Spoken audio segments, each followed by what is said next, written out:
Envision a boat making its way through the water, moving further and further from sight, just a tiny object amidst an enormous ocean.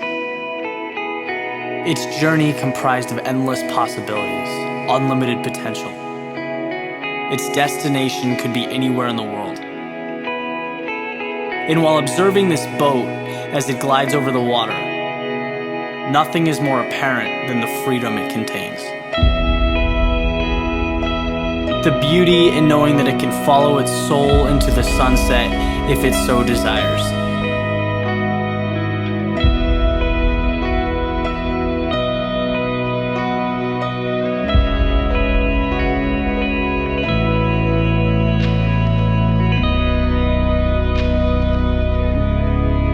And as you look on to this phenomenon, you'll notice that it sheds no light on where the boat has been, nor on what has brought it to this point.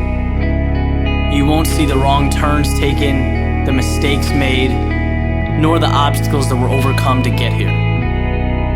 What you will see is a seemingly fresh start, where every second of every minute is a new opportunity for the boat to go where it wants to go, to be what it wants to be. Its wake has no impact on its course.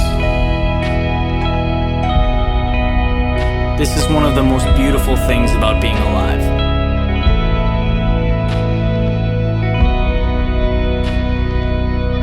Every single day provides a blank page in your story for you to fill out as you see fit. Old habits, friends, mistakes, expectations, they exist in whatever capacity you allow them to. But they are not you. They are not indicative of your potential. You are the captain of your ship.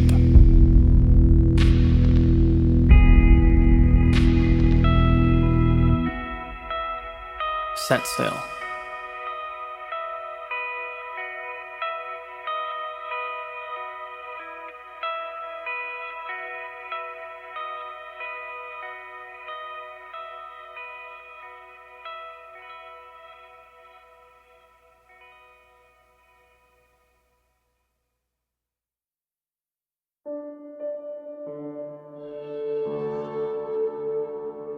So, typical Tuesday morning, I was up spending some time reading, checking out some videos online, and I came across one that really hit home for me, to the point where I wanted to make it the central theme for this week's video.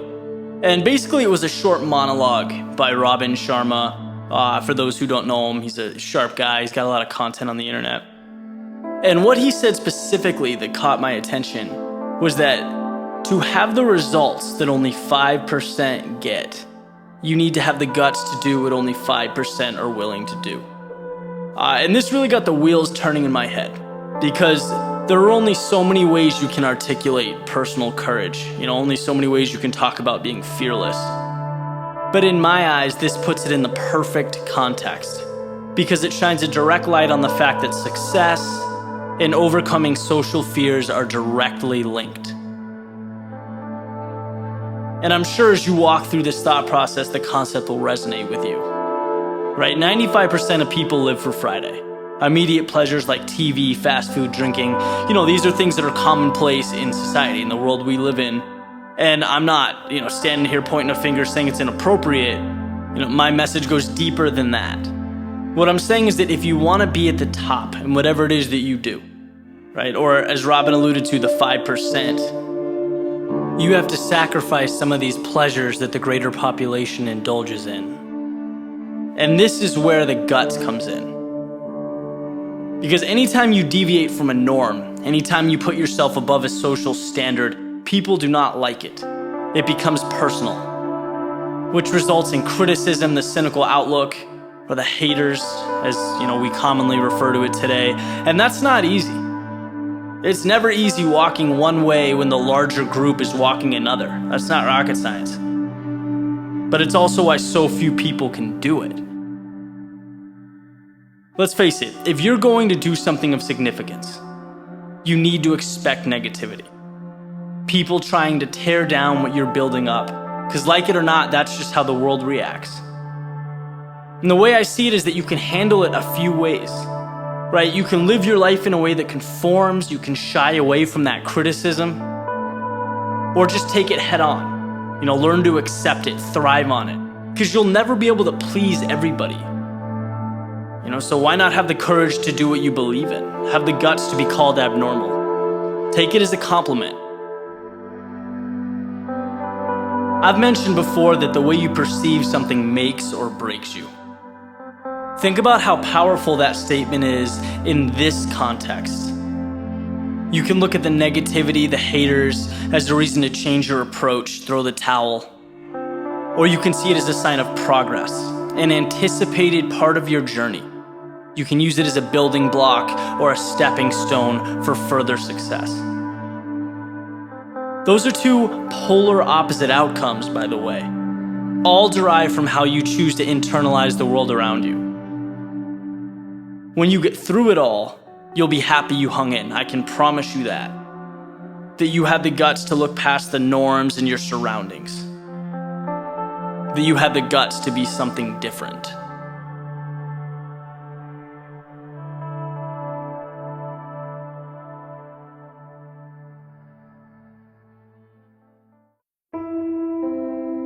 I was never a runner until one day in grade school, I got running shoes and decided that I was. I never ran a successful business until I saw myself as an accomplished business owner. See, something I've realized through the years is that we are nothing more than the role we are playing. And every day we are auditioning for a part. I'll never forget years back listening to some actors doing a Q&A session. And a film student asked one of them for some strategies and approaches to getting into character. And one of the actors who volunteers to answer, he looks down at his feet, looks back up and says, "It all starts with the shoes that we wear." Because from the ground up, they define how we carry ourselves, how we feel. They allow us to embody a specific character and sort of move forward, taking on that persona. What he had just done was spell out the relationship between identity, the story that we've convinced ourselves we should live by, and the actions that we take. Our lives are defined by the metaphorical shoes we wear. You can only be what you believe you are, and you will never believe it until you own it, live it. Even though you haven't identified as something in the past, today is different. The script is new. Just like an actor is not confined to his previous role, why would you be confined to yesterday? That abstract idea we use to bundle up recent events and make them tangible, just so that they can act like an anchor. Oh, yesterday I couldn't complete my workout, so I'm not a runner. Yesterday I was shy at the conference, so I'm an introvert. Yesterday I failed my math test. I don't do math. Look, my question is that right? Is it you? Or are those simply the shoes that you've chosen to wear? The role you are playing, because it never fails. If that's how you think of yourself, that is positively the result you're going to get. Wanting something better, positive change, greatness, it requires more than wishful thinking. It requires a deliberate shift in mindset, a change in character, becoming something new. Maybe you're a millionaire. Maybe you're a millionaire with no money right now. Maybe you're a millionaire with a hell of a lot to learn. But if you don't believe you are, right now, at this very moment, you will never be one. People always live up to the image that they have created of themselves, period. How you think of yourself is what you'll get. We are actors. The majority of us playing the same role, the one we played yesterday and the day before and the day before. But if you could just convince yourself to be something new, to wear the shoes, to sing the song and dance the dance, you'll evolve. You'll walk away from the fiction holding you back, just like the elephant tied to the plastic chair. You are not the problem. It's the shoes on your feet and the way that you think about them. And I suspect that it's time for a new role.